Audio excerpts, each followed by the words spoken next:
ইউনূসের আমলে ধাক্কা খেয়েছে ভারত বাংলাদেশ সম্পর্ক। এবার একথা মেনেই নিলেন ঢাকার বিদেশ উপদেষ্টা। ভারত বাংলাদেশ সম্পর্কে ধাক্কার কথা প্রকাশ্যে মানলেন ইউনূস সরকারের উপদেষ্টা। বিদায়ী ভাষণেই দিলেন স্বীকারোক্তি, ভারত বাংলাদেশ সম্পর্ক মসৃণ ছিল না, চেয়েছিলাম সুসম্পর্ক কিন্তু পারিনি, ঢাকায় অকপট তৌহিদ হোসেন। অন্তর্বর্তী সরকারের শেষে ভারতের সঙ্গে সম্পর্ক নিয়ে খোলা স্বীকারোক্তি। স্বার্থের সংঘাতেই থমকে ভারত বাংলাদেশ সম্পর্ক, দাবি ঢাকার। ইউনূস জামানায় কেন ঠান্ডা ভারত বাংলাদেশ সম্পর্ক? বিদায়ের আগে দিল্লির সঙ্গে দূরত্বের কথা মেনেই নিল বাংলাদেশ। নির্বাচন আসছে, সম্পর্ক মেরামতের আশা, ভারত নিয়ে বার্তা ঢাকার। হাসিনা প্রত্যার্পণ প্রশ্নে নীরব দিল্লি, সম্পর্কের জট আরও গভীর।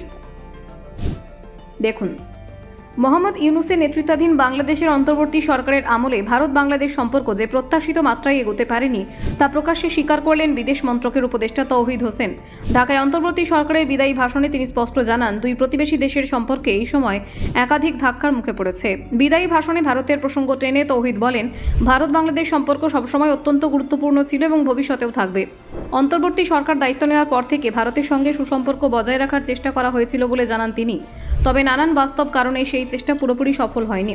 তৌহিদের মতে দুই দেশের সম্পর্কের ক্ষেত্রে মূল সমস্যা তৈরি হয়েছে পারস্পরিক স্বার্থের সংঘাত থেকে। ভারত তাদের জাতীয় স্বার্থকে অগ্রাধিকার দিয়েছে, বাংলাদেশও নিজেদের স্বার্থ রক্ষা করতে চেয়েছে। এর ফলে অনেক ক্ষেত্রে সমঝোতার জায়গা তৈরি হয়নি এবং সম্পর্কে স্থবিরতা এসেছে।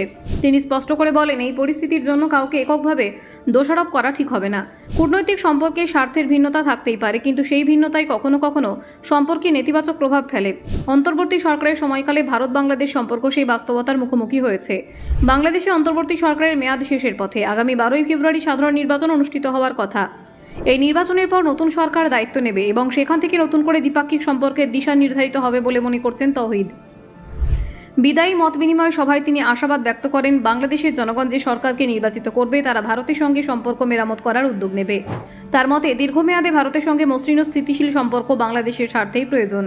তৌহিদ বলেন, যে কোনো দেশের সঙ্গে সমস্যা থাকতে পারে, প্রতিবেশী রাষ্ট্রের ক্ষেত্রে সেই সমস্যা আরও স্পষ্ট হয়। তবু কূটনৈতিক বোঝাপড়া এবং পারস্পরিক শ্রদ্ধার মাধ্যমে সম্পর্ককে এগিয়ে নিয়ে যাওয়া জরুরি, যা অন্তর্বর্তী সরকারের সময় সব ক্ষেত্রে সম্ভব হয়নি। তিনি স্বীকার করেন, তাদের সময় ভারতের সঙ্গে সম্পর্ক মোটের ওপর মসৃণ ছিল না। নানান বাধা, রাজনৈতিক টানাপোড়েন এবং কূটনৈতিক জটিলতা সেই পথে অন্তরায় হয়ে দাঁড়িয়েছে।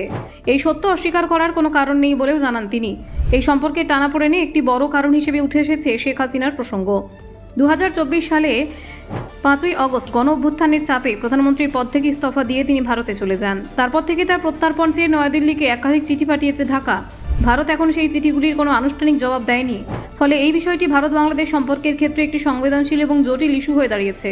প্রশ্ন উঠছে, এই বিষয়টি ভবিষ্যতে সুসম্পর্ক স্থাপনের পথে বড় অন্তরায় হবে কিনা।